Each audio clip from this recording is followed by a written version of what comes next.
Okay guys, major stuff to announce here. So obviously, you probably saw the screenshot at the beginning of the video. So that is correct. I'm going to be flying out to meet up with Jeff Cavalier at the end of July. So he puts on an event every year and I'm going to be at that event. And then we'll be shooting some footage and everything. So I've talked to him over the phone. I've talked to him, we've texted, we've talked.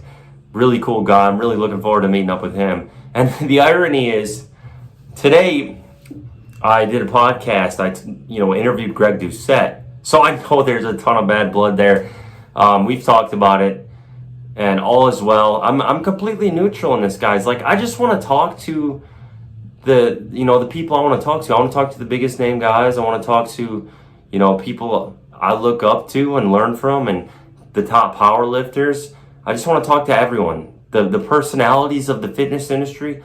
I want to feel like no one is off limits, and I'm never going to have a bias one way or another. I'm not going to get into, arguing. If someone doesn't like someone else, it's okay. Because I know even Leo and Longevity and Greg Doucette, they don't get along. So, and I'm cool with Leo. I don't want to get to where, just because people are in conflict with one another, we're not okay. Because I just respect everyone. I want to hear from everyone, learn from everyone. And that's how things are. So that's kind of cool. Now, it's interesting, though. I've been doing one video a day instead of two. And that has slowed the channel down tremendously as far as the growth. So ever since I did that, the views have dropped way off with just one video a day. And maybe that was inevitable. I don't know. I'm going to keep, the content coming. And hopefully the channel will grow slowly over time. But it just hasn't been growing as quickly since I went from 1 to 2 videos to make it more manageable. But it's all good. I'm just gonna keep, because even if the videos aren't getting the views that I wish they would or thought they would, because I feel like the content's good. I learn, and even doing my interviews, my podcasts with people, I learn. So I feel like I'm benefiting from that. Even if the views aren't coming in, I'm learning from these people, and I'm going to keep doing it because it's insightful. It helps me from a training standpoint, from a business standpoint. Like, there's a lot of good lessons to be learned the more people I talk to, so I'm going to keep that going. Now, tomorrow I'm going to release the clip from the Vigorous Steve podcast. It's honestly probably at least 30 minutes, but it's the part where Vigorous Steve talks about how to beat drug tests. And it's just very insightful. I'm not like condoning anyone. And I never would do that from an ethical standpoint to be like, oh yeah, cheat, compete naturally and beat this drug test. But Steve provides insight that no one else really can as far as how people get around things and what they would take and what they would do and all these sorts of things. So I actually found it very insightful because we got into drug testing to a large degree in the podcast. Again, we were using a different platform. We were using StreamYard, which actually is better video quality than Zoom. But my mic defaulted to the freaking computer microphone, so my audio was horrendous through the whole podcast, which is just very frustrating. Like, we tried to tweak it the best we could to make it a little better, but it's just still not very good. But the clarity is phenomenal. So the clarity is like the best ever, but the audio sucks for me. But for Steve, his audio was great, so I'm going to post a full podcast on Friday. Still got to post the Shane Hunt podcast, the SSJ Bob Matthews podcast as well, and then the Greg Doucette podcast. So I got a pretty good backlog of podcasts now, so I'm going to be taking the next month off from shooting any, and then after that we'll get Ivan on and squat every day, and then we'll also get like Zach Tellender and some of these other guys. So I have some other guys in mind still, plenty of people to talk to, but I've got a pretty good backlog. But that's the main stuff right now.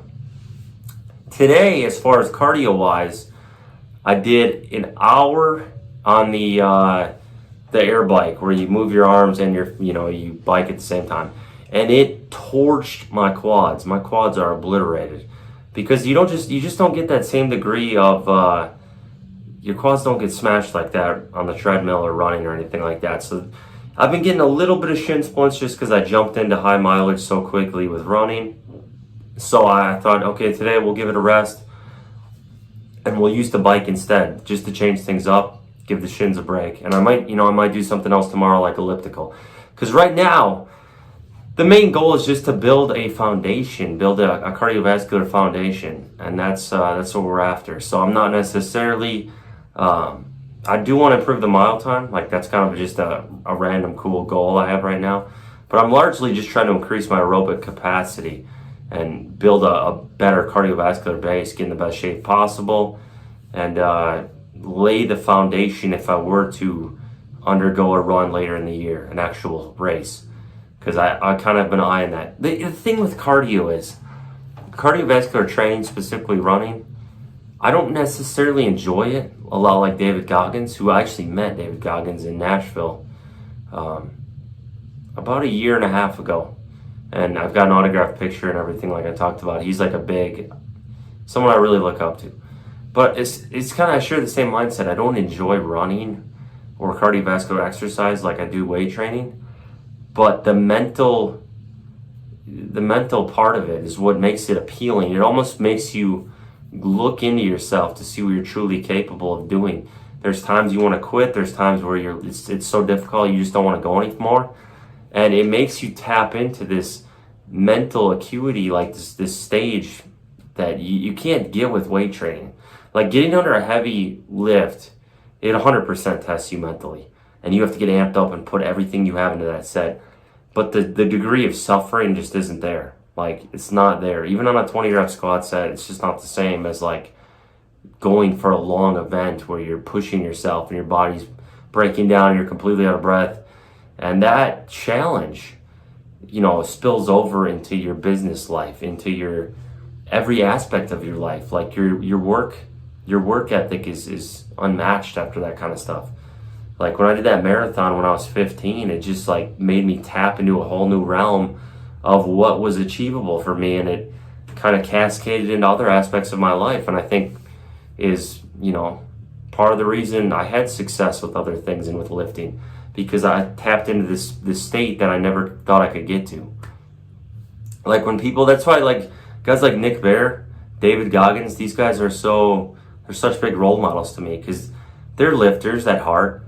They don't enjoy running, but they were able to do these challenges, these races that made them better individuals, better husbands and businessmen, and just they tapped into parts of their mind and body that they didn't think they could go to, and spilled over into other aspects of their life. So that really appeals to me. That's the root of why the cardiovascular exercise is appealing. It's just one of these things where it's like, it's a challenge unlike any other. And the health aspect of it is just a bonus. Because, I saw my blood pressure last night. I've talked about this kind of stuff extensively with heart rate PRs and all this kind of stuff. Resting heart rate, that is. My blood pressure last night, PR, 109/75. So I had hit 114/73 the other day. But 109/75, not too shabby, no medication or anything. So it's kind of fun to see myself get healthier and healthier. And I just want to provide a good example too. Like, it's so cliche, but provide a good example for my daughter of what's possible, what you can do if you set your mind to it, of how to be healthy. And I just want to be a good role model. I want to push you guys. I want you guys to see my content and see, say I can do that as well. Like, I'm empowered. I want to empower you guys to live healthier. I want to empower you guys to push yourselves to do things that you didn't think you could do, that aren't in your wheelhouse, things that are challenging to you. That's what I'm trying to do here. Because none of this stuff is easy for me. When I get on, I run, even running a mile at first was like, how am I going to do this? This sucks. This is so hard. And then running 2 miles and 3, and you keep pushing one further. Like Nick Bear's slogan, go one more. It's like, just try to go a little further, try to progress slowly. Because everything in life is a slow progression. This freaking channel is a slow progression. It's not progressing quickly, it's not growing quickly, but it's growing. So as long as it's growing, I'm going to keep putting one foot in front of the other and hope at some point the content catches on more and, people want to see this. And I don't know if that's ever going to be the case. I don't know if the channel's ever going to blow up. But I feel like I'm talking to interesting individuals. You can apply that with anything. You just have to keep progressing, keep pushing yourself. That's what I'm trying to do here. So if I push myself, I feel like it'll challenge you guys to push yourselves. It'll translate over to my clients, my powerlifting clients. You guys are going to push harder. You're going to strive to hit lifts you didn't think you could hit. You're going to expand your mind to what's possible. That's what we're after. That's what the whole premise of this channel is now. It's like, let's push ourselves to do things we didn't think we could do. That's what I want. That's what I want this to be all about. So, you know, if you guys like this content, give it a thumbs up, comment, subscribe, and ring the bell for the sake of the algorithm. I appreciate you all.